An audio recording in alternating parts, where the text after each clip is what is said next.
Hello दोस्तों, नमस्कार, आदाब। दोस्तों, इस समय पर इजराइल फिलिस्तीन वॉर चल रहा है, लगातार चल रहा है। आए दिन कुछ ना कुछ नई खबर निकल कर आ रही है और जिस तरीके से नई खबर निकल कर आ रही है कि इधर हमला कर दिया, उधर हमला कर दिया, तो ऐसे में बहुत सारे लोगों के दिमाग में इस तरीके से क्वेश्चंस आने शुरू हो चुके हैं कि सर, जिस तरीके से लड़ाई हो रही है, लगातार हमले हो रहे हैं और ज़बरदस्त लेवल पर, पीक पर सब कुछ चल रहा है, ऐसे में क्या ऐसा पॉसिबल है, ऐसे में क्या ऐसा पॉसिबल है कि ये जो लड़ाई चल रही है इसमें इजराइल जो है इस बार हमास को पूरे तरीके से ख़त्म कर दे?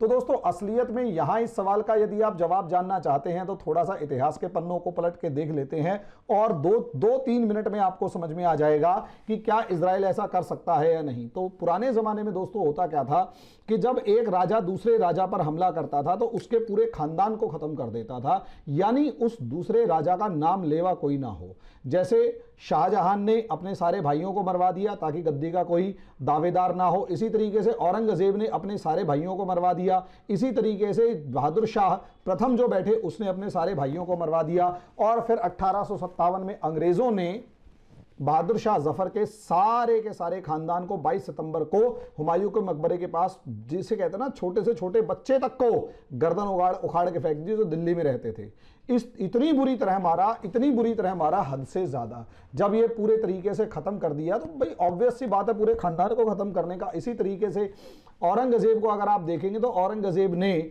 जब राजा राम जाट जब आगरा पर हमला किया था तो औरंगजेब ने आकर राजा राम जाट के पूरे गांव, उस जाति के पूरे गांव को खत्म करके रख दिया था। उस कम्युनिटी के, उस मतलब जाटों के, उस सरनेम वाले जाटों के वो सरनेम वाले जितने गांव थे सबको खत्म करके रख दिया और सबको मुसलमान बना दिया। जो मारे गए, जो बच गए उनको मुसलमान बना दिया। और आज भी वो लोग मुल्ला जाट कहलाते हैं। तभी अगर आप देखोगे तो दिल्ली को डीमोरलाइज करने के लिए 27,000 दिल्ली वालों को मारा गया नादिर शाह के टाइम पर। अहमद शाह अब्दाली ने दिल्ली से लेकर मथुरा के बीच में इतनी मारकाट मचाई थी कि 7 दिन तक जमुना का पानी लाल रहा था। ऐसे ही जितने भी आक्रमणकारी भारत पर आए या फिर एक दूसरे से राजा महाराजा लड़ रहे होते थे तो सामने वाली पूरी पॉपुलेशन को, उस शहर को, उस गांव को, उस हर चीज को खत्म कर दिया जाता था जो थोड़ी बहुत भी अपने राजा से सहानुभूति रखता था। क्यों? उसका कारण क्या था दोस्तों? उसका सबसे बड़ा कारण यह होता था कि नाम लेने वाला कोई ना बचे। जब तक नाम लेने वाले बचेंगे तब तक विद्रोह सुलगता रहेगा और समस्या बनी रहेगी। कश्मीर का हाल देख लीजिए। कश्मीर के अंदर आप जितने मर्जी आतंकवादियों को मार डालें, वहां कभी आतंकवाद खत्म नहीं हो पा रहा। रिक्रूटमेंट जारी है। क्यों? क्योंकि असलियत में समस्या क्या आती है, आप एक आतंकवादी को मारते हैं और आतंकवादी को या गलती से एक आधे परिवार वाला मर जाता है तो उसका बदला लेने के लिए दूसरा कोई ना कोई तैयार होकर खड़ा हो जाता है और एक विचारधारा लगातार चलती रहती है जो दुश्मनी की विचारधारा है। ऐसे में या तो पूरी की पूरी जनता को ही खत्म कर दिया जाए या उस विचारधारा को खत्म किया जाए। अभी तक केवल आतंकवादियों को खत्म करने की बात कर रहे थे, अब सरकार ने जनता के दिमाग से उस विचारधारा को खत्म करने की बात सोची है और कश्मीर के अंदर जो भी बदलाव हैं वो उसी तरफ बढ़ रहे हैं। यही कारण है भारत के अंदर कश्मीर का आतंकवाद खत्म नहीं हुआ और अब वो सिमट गया है लेकिन खत्म नहीं हुआ। यही चीज हमास के साथ है दोस्तों। हमास एक पॉपुलर फ्रंट है, मतलब एक आम आदमी से जुड़ा हुआ मामला है, फिलिस्तीन की प्रजाति से जुड़ा हुआ मामला है। हर फिलिस्तीनी अपने घर के बच्चों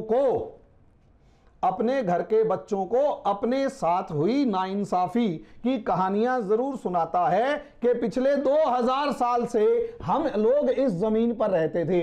इजरायली कहते हैं हम 2000 साल पहले रहते थे, अब फिलिस्तीनी कह रहे हैं 2000 साल से तो हम रह रहे हैं। अब 2000 साल से हम रह रहे हैं, हमारी 50 पुश्तें इस खानदान, हमारे खानदानों की 50 पुश्तें इस जमीन पे रही तो जमीन तो हमारी है यार। तुम 2000 साल पहले थे नहीं थे, हमें क्या पता। यहां हर उस फिलिस्तीनी बच्चे को सिखाया जा रहा है कि भैया हमें लड़ना है, हमारी जमीन। जिस तरीके से यहूदियों को 2000 साल तक सिखाया गया, इन फिलिस्तीनियों को भी सिखाया जा रहा है। अब समस्या क्या आ रही है? समस्या यह है कि यही फिलिस्तीनी जब अपने छोटे छोटे बच्चों को यह सिखा रहे हैं कि भैया हमें मारना है, हमें लड़ना है और किसी भी सूरत में लड़ना है, तो ऐसे हालात में जब ये कहा जाता है कि किसी भी सूरत में लड़ना है, डू और डाई वाली सिचुएशन है, तो दोस्तों ऐसे में बच्चे अपने आप हथियार उठाना शुरू करते हैं या कम से कम पत्थर तो उठा ही लेते हैं। ऐसे में जो संस्था उनके लिए लड़ रही हो तो उन्हें भर्ती करने के लिए समस्या नहीं आती, भर भर के रिक्रूटमेंट होती है, भर्ती होती है।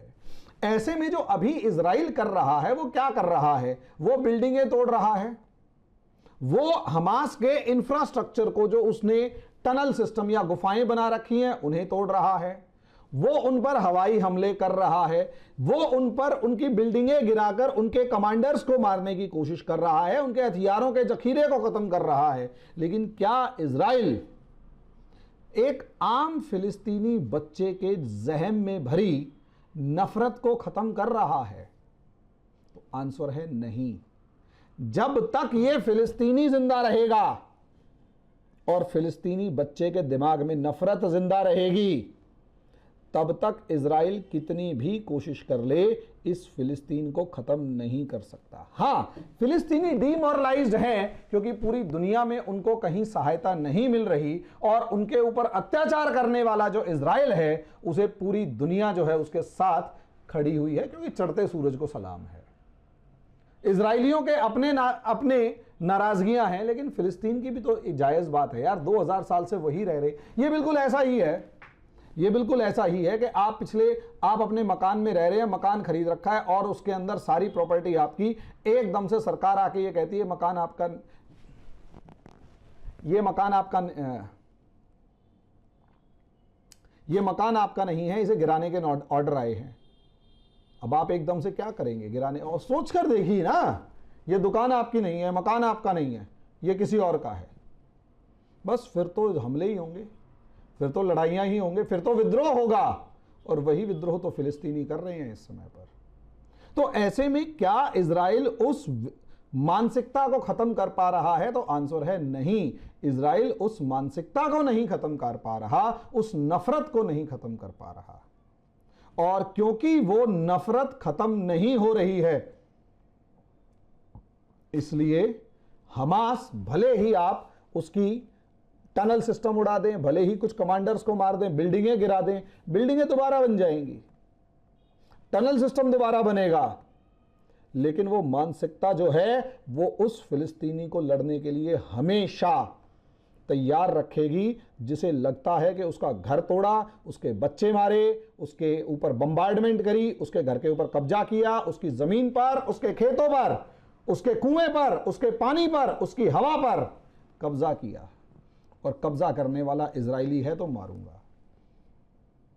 जब तक ये मानसिकता रहेगी, इजराइल हमास को खत्म नहीं कर सकता। इजराइल हमास को खत्म नहीं कर सकता। तो इसलिए इस लड़ाई में जो भी हो, इसीलिए इजराइल जैसे भी हो कि shoot to kill and deciding factor वगैरह, लेकिन ऐसा कुछ होने वाला नहीं है। मानसिकता जिंदा रहेगी, या फिर पूरे फिलिस्तीनियों को खत्म कर दे, और इतना इजराइल में हिम्मत नहीं है। इतनी इजराइल में हिम्मत नहीं है कि पूरी फिलिस्तीन को ही खत्म कर दे, फिलिस्तीन एथनिसिटी को ही खत्म कर दे, जैसा पहले के राजा महाराजा करते थे। जब नहीं है तो हमास फिर उठ खड़ा होगा। 2014 में भी, 2008 में भी, 2005 में भी, हर 5-6 साल बाद हमास अपनी ताकत इकट्ठा करके दोबारा हमला करता है। और जिस दिन हमास का मौका लगा, उस दिन इजराइल को हो सकता है ज़्यादा नुकसान हो जाए। अभी के लिए दोस्तों इतना ही। धन्यवाद। You can download our app from Play Store for free live demo classes.